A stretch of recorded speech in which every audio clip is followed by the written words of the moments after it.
अस्सलाम वालेकुम नाज़रीन। सिचुएशन सेंटर में मां वञी मेज़बान सबिन में मणी मूंसां गॾु आहिनि स्टूडियो में डायरेक्टर करंट अफेयर ऐं एंकर शहज़ाद शाह जिलानी साहब। नाज़रीन, काल ख़ैर ख़ैरियत सां सॼे मुल्क में सक़ाफ़ती ॾिहाड़ो मल्हायो वियो जेको पुॼाणी ते पहुतो, पर अफ़सोस त अॼु जी सूरतहाल इहा आहे जो PTI पारां सॼे मुल्क में एहतजाज ऐं धरणनि जो सिलसिलो शुरू थी चुको आहे। फैसलाबाद में मुस्लिम लीग नून ऐं तहरीक इंसाफ़ जे कारकुननि में चकरनि जे नतीजे में PTI जो हिकु ॼणो पिणु मारिजी वियो, जॾहिं त PTI इन वाक़िए ख़िलाफ़ सुभाणे सॼे मुल्क में सोग मल्हाइण जो ऐलान कयो आहे। अॼोके इन ट्रांसमिशन में इन मौज़ू ते ॻाल्हाईंदासीं, कोशिशि कंदासीं त महिमाननि खे फ़ोन लाइन ते वठी सघूं। शाह साहब, कीअं था ॾिसो ओचिते जेका हीअ तब्दील थींदड़ सूरत हाल आहे, हिकु दफ़ो ॿीहर सॼे मुल्क में एहतजाजनि ऐं धरणनि जो सिलसिलो शुरू थी चुको आहे? जी, तमामु इहो हिकिड़ी शइ त हुई, हिकिड़ो हिन ते तमामु घणी हिकिड़ी कन्फ्यूजन बि हुई, थोरो इहो मुंझारो हुयो हिन ते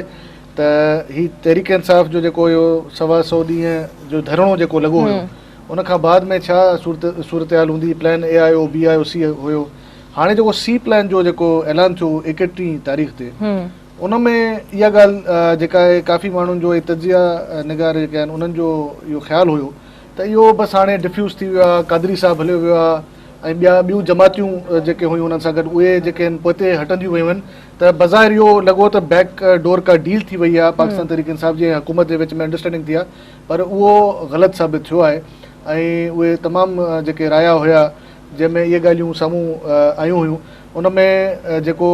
मरहलेवार जेको तहरीक इंसाफ़ ऐलान कयो धरणनि जो, जंहिंमें उन्हनि खे फैसलाबाद, लाहौर, कराची अचिणो हुयो ऐं कराची में 23 हंधनि ते उन्हनि खे करिणो, ताजरनि सां उन्हनि जी जेका हुई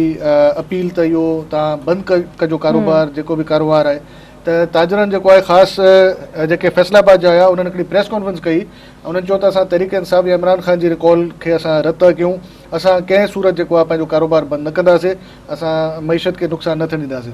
ऐं उन खां बाद में जेको आहे अॼु जॾहिं इहो घंटा घर जेको चौक आहे उन ते फैसलाबाद में जॾहिं सूरतहाल उन वक़्तु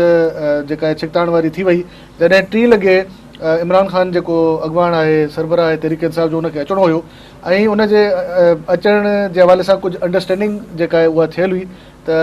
उहा राणा सनाउल्लाह जो जेको हल्को बि आहे त उन में इहा ॻाल्हि साम्हूं आई त जॾहिं इमरान ख़ान साहिबु 3 लॻे ईंदो त उते को बि मुस्लिम लीगी कारकुन न हूंदो, मुस्लिम लीग नवाज़ जो, पर बसि छिकताइण वारी सूरतहाल जेका आहे उहा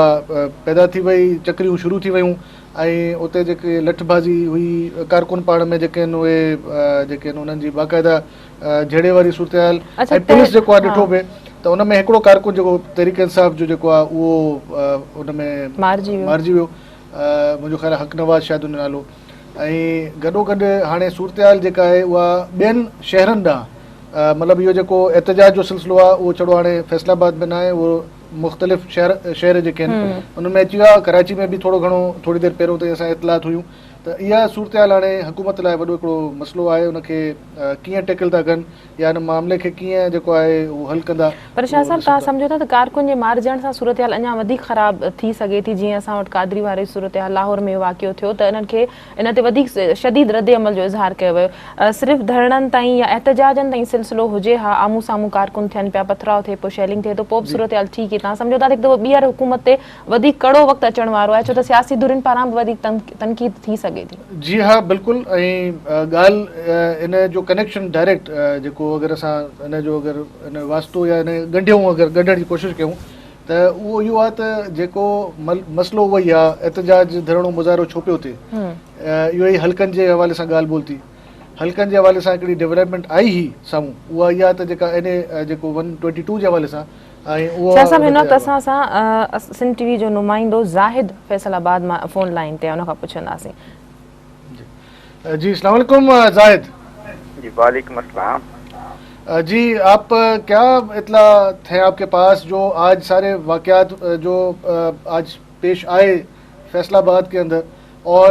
वो तो तकरीबन सब लोगों ने देखे मनाजर, जो बड़े जो अफसोसनाक मनाजर, और PTI का एक कारकुन भी जो है वो गोली लगने से जो है वो जाँबाक हो गया। अब इस वक्त की मौजूदा सूरत हाल किस तरह देख रहे हैं, और क्या वहाँ पर अभी अमन की कोई सूरत नज़र आ रही है या वहाँ पर कशीदगी बढ़ती जा रही है? जी, आज जैसा कि फैसलाबाद सारा दिन एक मैदान जंग की सी सूरत इख्तियार की हुई थी फैसलाबाद ने, और जगह जगह पर कारकुनान मुस्लिम लीग नून के और PTI के कारकुनान में एक हाथापाई और जंग का समा था, और एक दूसरे की जान के प्यासे बने हुए थे। اس کے ساتھ ساتھ پولیس کی طرف سے بھی سیکیورٹی کے پول پروف انتظامات کرنے کے دعوے کیے گئے تھے جو کہ دھرے کے دھرے رہ گئے ہیں.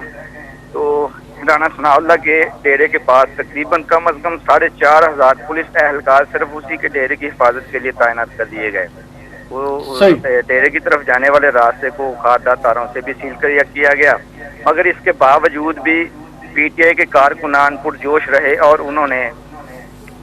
گاہے بگاہے پولیس پر بھی پتھراؤ کیا، جس کے نتیجے میں پولیس نے کارکنان پر آنسو گیس کے شیل بھی پھینکے. اس کے علاوہ عمران خان جو فیصلہ آباد پہنچ چکے ہیں اور آہستہ آہستہ وہ جلسہ گاہ کی طرف جا رہے ہیں جہاں پر وہ خطاب کریں گے. لیکن جہاں تک کارکنان کے جوش کا سوال ہے تو وہ کم نہیں ہوا، وہ بڑھتا ہی جا رہا ہے کہ ہمارے قائد جو خطاب کریں گے اس کے بعد کوئی نیا لائحہ عمل اس کا اعلان کیا جائے گا. جی اچھا، ابھی تھوڑی دیر پہلے جو ہے وہ پی ٹی آئی کی قیادت نے وہاں پر تقریریں بھی کی، بہت ساری باتیں کی اور الزام تراشی کا سلسلہ تو بہرحال وہ جاری ہے، لیکن آپ کی جو اطلاعات ہیں اس کے حساب سے جب ساری انڈرسٹینڈنگ تھی آج کی اس دھرنے کی تو اس میں کہاں سے پھوٹ پڑی اور کہاں پر جو ہے وہ مسئلہ پیدا ہوا جہاں سے یہ کشیدگی جو ہے بڑھ گئی؟ جیسے کہ یہ آپ کو بھی پتہ ہے، سب کو پتہ ہے کہ اس دھرنے کی کال جو ہے وہ پہلے سے دی ہوئی تھی پاکستان تحریک انصاف کی طرف سے، مگر کل سے مسلم لیگ نون کے کارکنان نے بھی اپنے ذمہ داران عہدے داران کے بینر لگانے شروع کر دیے تھے. تو وہ ایک کی طرح ایک بینر اٹھا کر دوسرے کی طرف لگاتے تھے تو ان میں سے آپس میں وہ جھگڑ پڑے، تو اس وجہ سے یہ معاملہ تھوڑا سا بگڑا. اس وجہ سے نون لیگ کے کارکنان نے آپس میں میٹنگ وغیرہ کی. اس کے علاوہ صبح جب یہ دھرنے وغیرہ شروع ہوئے تو مسلم لیگ نون کے کارکنان نے ان دھرنوں کو ناکام بنانے کے لیے ان کے آگے آ گئے اور ایک دوسرے کے آمنے سامنے ہو گئے، جس وجہ سے یہ کشیدگی بڑھ گئی. جی صحیح ہے، بہت شکریہ آپ کا زاہد، آپ نے ہمیں جو ہے وہ معلومات دی. ہم آپ سے جو ہے دوبارہ رابطہ کریں گے اور صورتحال جانیں گے. بہت شکریہ. شاہ صاحب، زاہد جیکا صورتحال اساں کے ॿुधाई हुन मां ईअं लॻे पियो त मुस्लिम लीग नून जे कारकुननि अॻकथी कई ऐं उन्हनि जो रस्तो रोकण जी कोशिशि कई. जी हा, जीअं हुन ॿुधायो ऐं असां कुझु मीडिया रिपोर्ट्स असां वटि हुयूं बि, उहे इहे त नवाज़ लीग वारा जेके आहिनि ज़ाहिरा उन्हनि जो हिकिड़ो हू पंहिंजे इन इलाइक़े खे फैसलाबाद खे जेको आहे गढ़ सम्झनि था, ऐं जीअं त राना सनाउल्लाह ऐं जीअं त आबिद शेर अली ऐं ॿिया केतिरा ई अहिड़ा अहम जेके नवाज़ लीग जी जेका क़यादत आहे उनजो तालुक़ु जेको आहे उहो उतां आहे इन इलाइक़े मां, ऐं हुननि जे लाइ हिकिड़ो चैलेंज हुयो त जे अगरि इहा जेका हड़ताल आहे कामयाबु थी थी वञे त उनजी साख जेका सियासी साख आहे उहा तमामु घणो मुतासिर थींदी, ऐं सो उनखे मुंहुं ॾियण जे लाइ हुननि कोशिशि कई हूंदी त थोरो पी टी आई खे जेको आहे उहो पुश कजे थोरो पोइते, पर उहा शइ जेका आहे उन में उहो कामयाबु न विया आहिनि. ऐं जेको इल्ज़ाम लॻे थो त नवाज़ लीग वारनि जे मथां त उन्हनि जेका आहे असले जी नुमाइश कई ऐं फायरिंग कई, ऐं उहो सिलसिलो जेको आहे उन्हनि सां जोड़ियो थो वञे त जेको चयो थो वञे त राना सनाउल्लाह जो जेको न्याणो आहे उनजो गनमैन हुयो जंहिं कई, पर हुन बि जेको आहे इन जी तरदीद कई आहे. हुन चयो आहे त भले हुन जी एफ आई आर दाख़िल कयो ऐं उनजी जांच कराई वञे ऐं ख़बर पइजी वेंदी त उहे केरु हुया माण्हू जेके फायरिंग करण वारा, ऐं हू लातालुकी जो इज़हार था कनि. हू चवंदा त हिकिड़ो आम माण्हू बि आहे इन में फैसलाबाद में रहंदड़ जेको इन शइ जी सियासत खे नथो पसंदि करे. उहो ज़रूरी न आहे त असांजो फॉलोअर हुजे, उहो इहो बि थी सघे थो त हिकिड़ो आम माण्हू जेको परेशान आहे ऐं जेको बेहाल आहे ऐं उहो सोचे थो त हूअं ई रोज़गार जो वॾो मसइलो आहे ऐं अगरि कारोबार बि बंदि थी वेंदो त पोइ छा थींदो, त उहो बि चए थो त उहे सेंटिमेंट्स बि आहिनि त माण्हू या अवाम बि उनखे जेको आहे रोकण जी कोशिशि कई हूंदी या उन्हनि चकरनि में जेको आहे उन्हनि. पर शाह साहब, इन ॻाल्हि में हाणे तव्हां केतिरो वज़न था ॾिसो जॾहिं इहो चयो वियो त भई इलाइक़ा मख़सूस माण्हुनि जो सियासतदाननि जो गढ़ सम्झा वञनि था, जॾहिं उन्हनि इलाइक़नि मां ॿी पार्टी जा माण्हू निकिरनि ऐं रोडनि रस्तनि ते धरणा हणनि, रोडनि रस्तनि खे बंदि करे छॾनि, त पोइ इन मां छा कहिड़ी ॻाल्हि ज़ाहिर थी थिए? ॾिसो, ॻाल्हि इहा आहे त हिन वक़्तु जेका सूरतहाल आहे असां उनखे अगरि एनालाइज़ कयूं, जीअं असां अॻु में बि जेको आहे कुझु महीना ॻाल्हि हले पई त इन मां कीअं साबित थी सघे थो त कहिड़ा इलाइक़ा कंहिंजे असर हेठि आहिनि? हाणे ॾिसो, जेका इलाइक़नि जी सूरतहाल आहे उहा सूरतहाल त ईअं माण्हू नथो ॿुधाए सघे. हा, इहो आहे त जीअं हाणे अगरि तव्हां चवंदा आहियो त लाड़काना त उहो हिकिड़ो माण्हुनि जो हिकिड़ो ध्यानु वेंदो आहे त पाकिस्तान पीपल्स पार्टी जो गढ़, या ॿिया जेके पेशावर जो जेको आहे गुज़िरियल दौर में घटि में घटि इहो चई सघिजे थो त ANP उतां हुई. ईअं मुख़्तलिफ़ ही जेके एरियाज़ आहिनि इन में पंजाब में सूरत हाल ईअं रहंदी आहे त कॾहिं बि कुझु मख़सूस हल्का आहिनि जेके हिकु ई पार्टी या हिकु ई शख़्सियत उतां इलेक्शन में खटे ईंदी आहे, सोभारी थींदी आहे। पर इहे उन्हनि जा पंजाब जा जेके वधीक जेके अक्सरियती इलाइक़ा आहिनि उन में कॾहिं बि ईअं न थियो आहे त जे अगरि 7 जा 7 इलेक्शन खटे अचे, कॾहिं को हिकिड़ो हाराईंदो आहे, ॿियो खटंदो आहे, कॾहिं काफ लीग खटंदी आहे, कॾहिं नवाज़ लीग खटंदी आहे, कॾहिं पीपल्स पार्टी खटंदी आहे, कॾहिं को पंहिंजो हमख़्याल ग्रुप ठाहे वठंदा आहिनि या पेट्रियाट जे नाले सां जेको खटियल आहे हुजे, मुख़्तलिफ़ मतिलबु हुते आहिनि, ईअं न आहे। पर फैसलाबाद में बि पीपल्स पार्टी गुज़िरियल दौर में सीटूं कढियूं हुयूं ऐं उतां उन जूं बि सीटूं हुयूं, नवाज़ लीग जूं बि उतां काफ़ी सीटूं। अच्छा, उनखां पहिरें दौर में असां वञूं था 2002 में, त काफ लीग जेको आहे उहो काफ़ी उतां सीटूं खयूं। त ईअं जे अगरि मौजूदा सूरत हाल में असां ॾिसूं त हिन वक़्तु क्लेम जेको आहे उहो मुस्लिम लीग नून जो आहे। पर ॾिसणो इहो पवंदो त जेको हल्कनि वारी ॻाल्हि त जेको सवेरे मूं कई था असां, त हाणे हल्कनि जो वॾो इशू आहे। हल्कनि में तस्लीम बि थी वई आहे जेका इमरान ख़ान साहिब जी दरख़्वास्त थी त इन खे जेको आहे खोलियो वञे। इन जे अलावा तव्हां अगरि ॾिसो त असां वटि वाक़ई ॾिसो इलेक्शन्स में प्रॉब्लम त थियो, असां वटि NA 215 जेको आहे उन ते गौसली शाह साहिब जो ताज़ो असां वटि केस आहे, नवाब वसाण साहिब जेको आहे उन लूज़ कयो आहे। ईअं ई असां अगरि दादू वारी सीट ते ॾिसूं जेका लियाकत जतोई साहिब खे जेको आहे मिली आहे, ईअं ई कराची जा हल्का, त हल्कनि में बिल्कुलु इहो इशू आहे। ऐं जेके मुख़ालिफ़ धुर जूं जेके पार्टियूं आहिनि उन्हनि जो बि ख़्यालु हो त इहो मसइलो जेको आहे इहो वधी इन जे करे वियो आहे त इन में हुकूमत पाण जेको आहे उन काफ़ी अहिड़ा डिले टेक्ट्स कया जंहिंजे करे जेको आहे इहो इशू हाणे एतिरो वॾो थी वियो आहे ऐं इहे मुल्क गीर मुज़ाहिरनि ताईं पहुची वियो आहे। शाह साहब, ब्रेक जो वक़्तु आहे, ब्रेक खां पोइ कंटिन्यू कयूं था ट्रांसमिशन खे। नाज़रीन, वक़्तु आहे ब्रेक जो, वठूं था ब्रेक।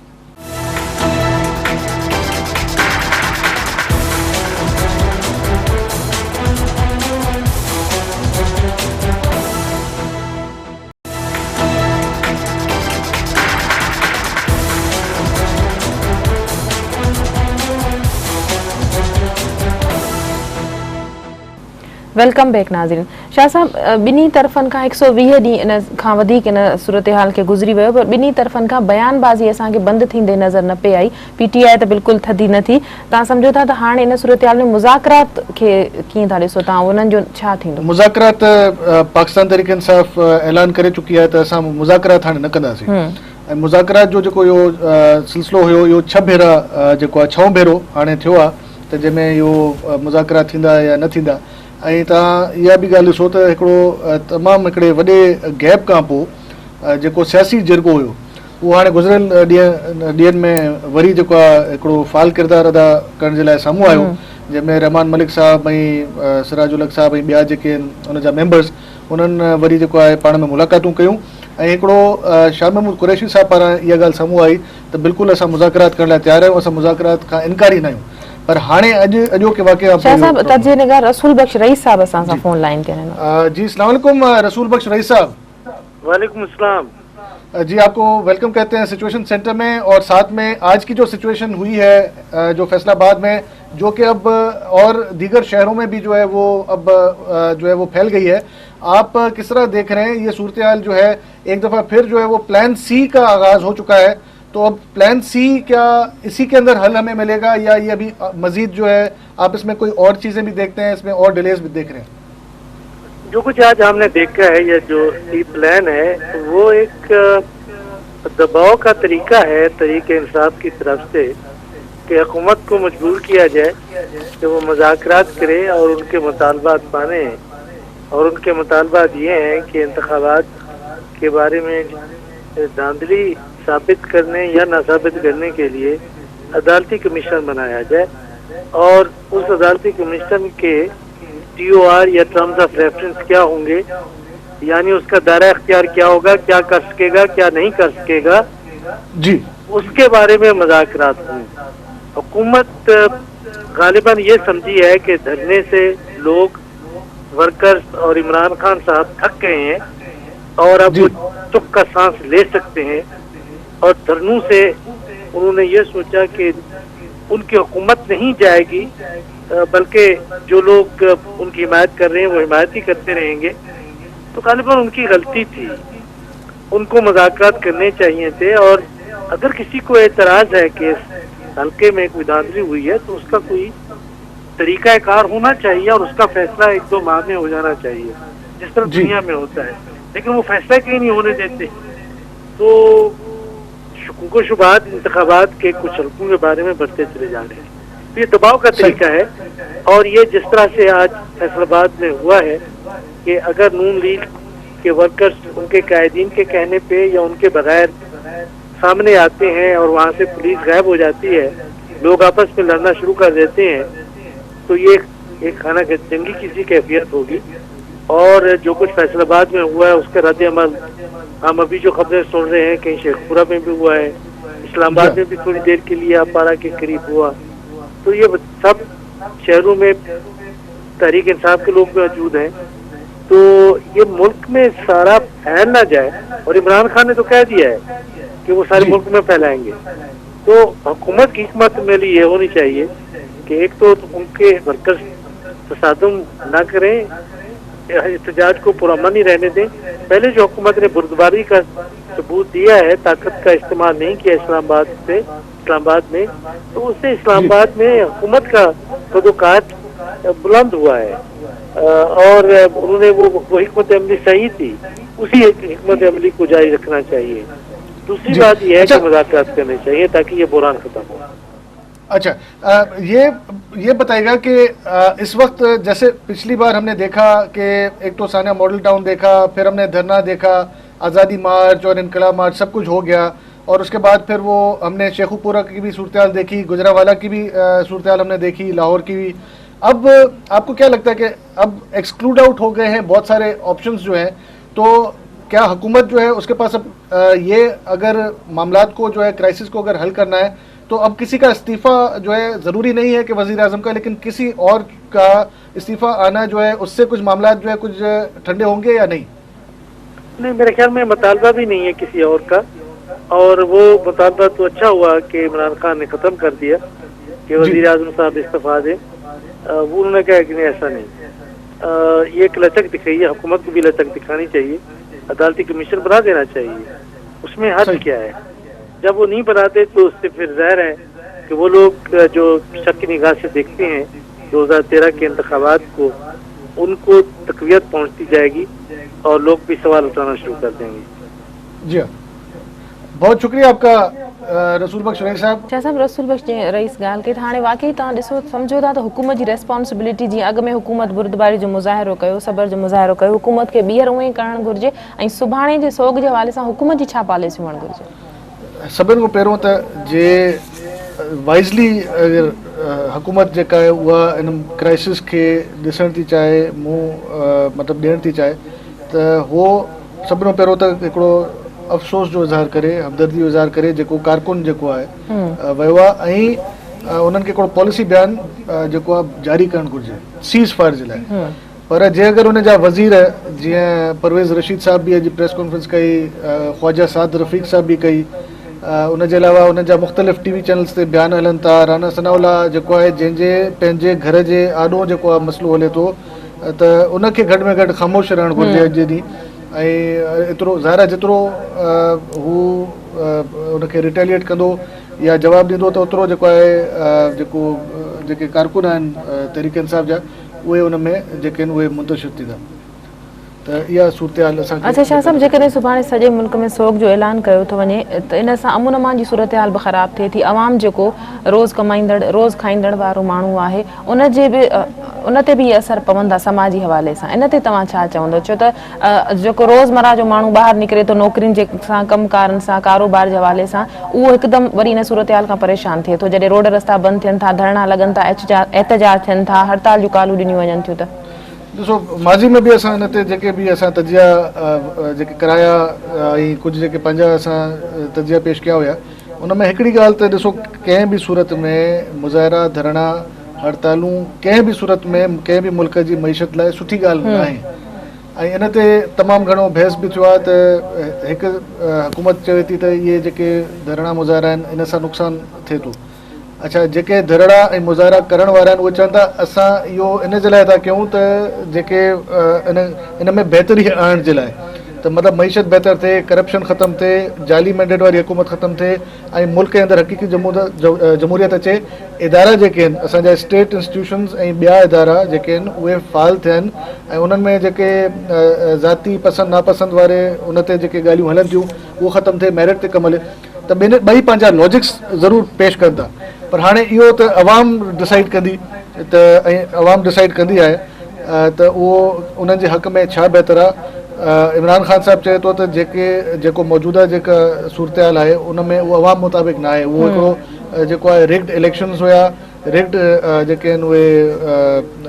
जेको आहे रिगिंग थी हुई, जाली मैंडेट वारी हुकूमत आहे। ऐं अगरि तव्हां हुकूमत वारनि सां ॻाल्हाईंदो या ॿियनि सियासी जमात सां ॻाल्हाईंदो उहे चवंदा त जेको तहरीक इंसाफ़ आहे उहो चोर दरवाज़े जे ज़रिए जेको आहे इक़्तिदार में अचणु थी चाहे, इहो हरगिज़ क़बूल आहे। इहा जंग त पंहिंजी जाइ ते, पर हल्कनि जी जेका ॻाल्हि आहे, ॻाल्हि अॼु बि फिरीगिरी उन्हनि ते बीठी आहे, उहो ई नुक़्तो आहे। आख़िर हुकूमत छो हिन में ढराई कई आहे ऐं आहिस्ता आहिस्ता हाणे जेके ॻाल्हियूं साम्हूं अचनि थियूं उन में काफ़ी ॻाल्हियूं प्रूफ थियनि थियूं ऐं काफ़ी अहिड़ा जेके हल्कनि खे खोलियो वियो या ट्रिब्यूनल्स इलेक्शन टाइम असांजो पूरो थी चुको आहे, ख़बरुनि जो वक़्तु थी चुको आहे। न्यूज़ स्टूडियो हलणो पवंदो। नाज़रीन, वक़्तु थियो आहे न्यूज़ जो, हलूं था न्यूज़ स्टूडियो तरफ़।